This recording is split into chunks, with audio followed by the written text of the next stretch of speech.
জয় বিজয় স্বর্গের দাঁড়ি ছিল, জয় বিজয় দুই ভাই রাবণ কুম্ভকর্ণ। এরা কোন এক অপরাধের ফলে মরির অভিসম্পদ প্রাপ্ত হয়েছিলেন। মর্তলোকে গিয়ে রাক্ষসজুলিতে জন্ম নিন।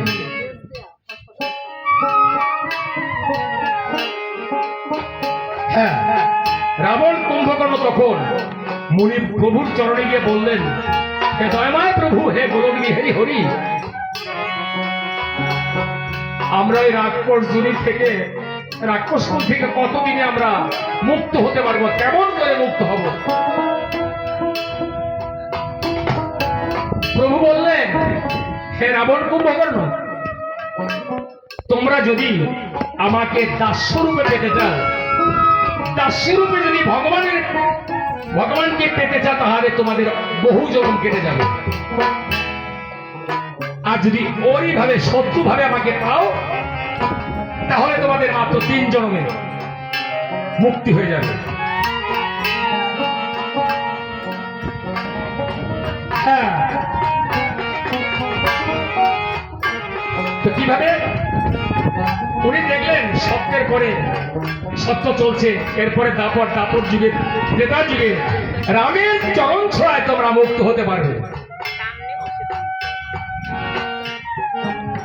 তো ভগবান প্রভু রাম তো আসছে না, এই পৃথিবীতে যতবার আমার ভগবান এসেছেন, আবির্ভাব হয়েছেন, ছোটবেলাতে সবাই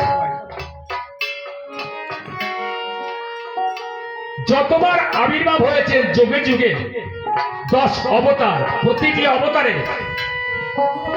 ভক্তকে ভর করেছে, আসতে পারেননি। ভক্ত যদি ডাকে তাহলে আমার ভগবান আসে। যখন যখন ধর্মের গ্লানি হয়, অধর্মের প্রাদুর্ভাব বেড়ে যায়, তখনই আমার ভগবান স্বয়ংভূ রূপে অবতীর্ণ হন। তো মহামণি বিশ্বামিত্র পরম ভক্ত যজ্ঞ করছে। দেশের সারা বিশ্বে যত মুনি ঋষিগণ ছিল, জনক, যাজ্ঞবল্ক্য, শুক, ব্যাস, নারদ, অষ্টবক্র, সমস্ত মুনি ঋষিগণ মহামণি বিশ্বামিত্রের যজ্ঞ উপনীত হয়েছিলেন। তো রাবণ কুম্ভকর্ণ মনে মনে চিন্তা করলেন, এটাই আমার সৎ সুযোগ, আমাকে এখান থেকে বাস। ঠিক আছে, তো পেছনটা দেখা যাচ্ছে। ঠিক আছে, ঠিক আছে, আমি দাঁড়িয়ে করছি। কোনটা? এটা ডিস্টার্ব করে না, ডিস্টার্ব মনে করেন না। ঘুরবে কোনটা? রাবণ